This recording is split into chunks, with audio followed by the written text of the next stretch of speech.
Dalam surah At-Taubah ayat 128, Allah Subhanahu wa taala berfirman, "Laqad ja'akum rasulun min anfusikum azizun 'alaihi ma 'anittum harisun 'alaikum bil mu'minina raufur rahim." Laqad ja'akum rasulun min anfusikum.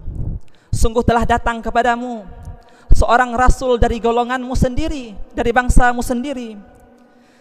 Azizun 'alaihi ma 'anittum. Ia merasakan penderitaan yang kalian rasa. Harisun 'alaikum. Ia sangat menginginkan keselamatan untuk kalian semua. Bil mu'minina raufur rahim. Ia sangat belas kasihan dan penyayang dengan orang-orang yang beriman. Ada 3 sifat mulia yang Allah sebutkan dan terdapat pada diri Rasulullah sallallahu alaihi wasallam yang rasa-rasanya membuat kita malu apabila kita enggan bersalawat kepada Rasulullah. Yang rasanya membuat kita malu apabila kita tidak mau mengamalkan sunnah-sunnah Rasulullah. Yang membuat kita malu apabila kita tidak mau mencontoh perangai Rasulullah, akhlak Rasulullah, dan kejujuran Rasulullah sallallahu alaihi wasallam. Hadirin sidang jemaah Jumat yang berbahagia, sifat yang pertama adalah azizun 'alaihi ma 'anittum. Apa maksud dari azizun 'alaihi ma 'anittum ini? Syaqun 'alaihi ma yasyuqqu 'alaikum. Rasulullah ikut merasakan penderitaan yang diderita oleh umat Rasulullah. Sebagai contoh, ketika pertama kali Allah Subhanahu wa taala menurunkan perintah salat, yaitu sebanyak 50 waktu, Rasulullah meminta dan meminta kepada Allah, sehingga akhirnya Allah mengurangi, menurunkan dan meringankan menjadi 5 waktu saja. Rasulullah merasakan kelelahan dan penderitaan adik kaumnya. Pada saat sakaratul maut, pada saat Rasulullah menghadapi sakaratul maut, Rasulullah punya keluarga, Rasulullah punya istri, Rasulullah punya anak, punya menantu, dan punya para sahabat. Tetapi Rasulullah tidak memikirkan mereka satupun. Justru pada saat menghadapi sakaratul maut, yang dipikirkan oleh Rasulullah adalah ummati, ummati, ummati. Kita umatnya yang dipikir oleh Rasulullah. Sampai-sampai Rasulullah berkata kepada malaikat, "Wahai malaikat, apakah sakit seperti ini yang akan dirasakan oleh umatku nanti pada saat mereka menghadapi sakaratul maut?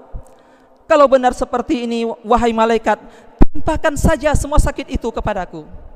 Begitulah perangai Rasulullah, akhlak Rasulullah yang sangat mencintai para umat Rasulullah, sehingga setiap penderitaan umatnya Rasulullah juga merasakannya.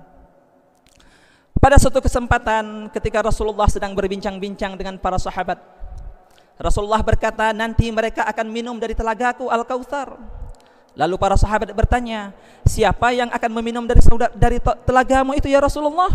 Rasulullah menjelaskan, "Ikhwani, ikhwani, saudaraku, saudaraku yang akan minum dari telaga ini." Lalu sahabat bertanya lagi, "Kamikah itu ya Rasulullah? Kamikah saudaramu itu ya Rasulullah?" Rasulullah menjelaskan, "Bal antum ashabi, kalian semua itu adalah sahabatku. Kalian bukan saudaraku tetapi sahabatku." Sahabat kembali bertanya, "Jadi siapakah yang engkau maksud dengan ikhwani ya Rasulullah?" Rasulullah menjelaskan, mereka adalah umat-umat di akhir zaman nanti yang amanu bi walam yarauni. Mereka beriman kepadaku sekalipun mereka tidak pernah melihatku. Rasulullah angkat derajat kita yang mau amanu bi walam yarauni, dari bukan siapa-siapa menjadi saudara Rasulullah. Subhanallah, betapa mulianya akhlak Rasulullah. Semoga benarlah kita semua ini menjadi orang-orang yang ikhwan Rasulullah sallallahu alaihi wasallam.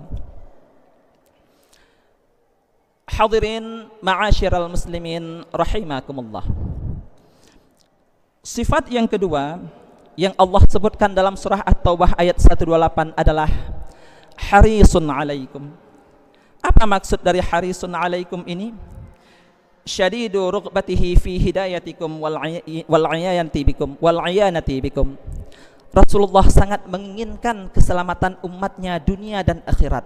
Rasulullah sangat menginginkan umatnya mendapat hidayah, mendapat petunjuk, menjadi orang yang selamat dunia dan akhirat.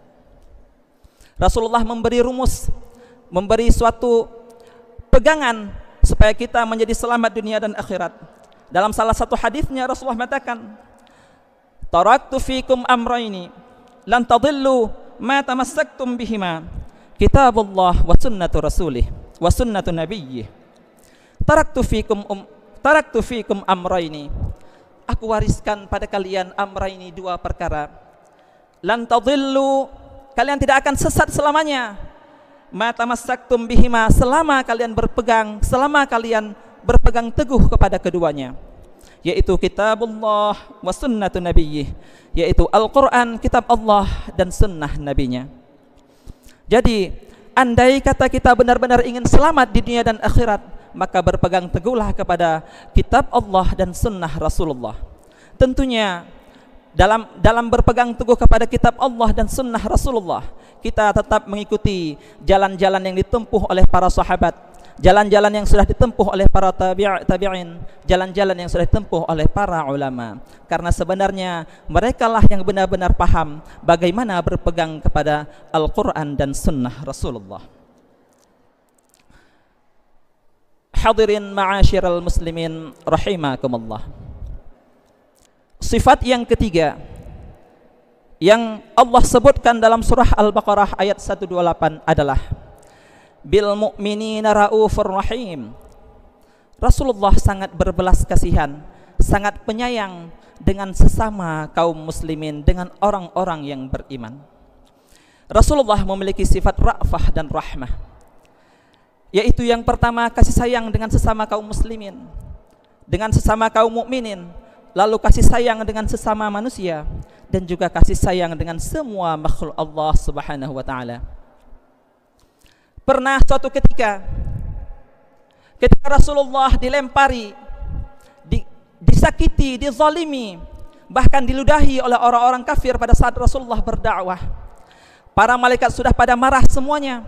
Lalu malaikat Jibril turun dan berkata, "Ya Muhammad, ya Rasulullah, angkat tanganmu. Allah akan kabulkan apa yang engkau minta.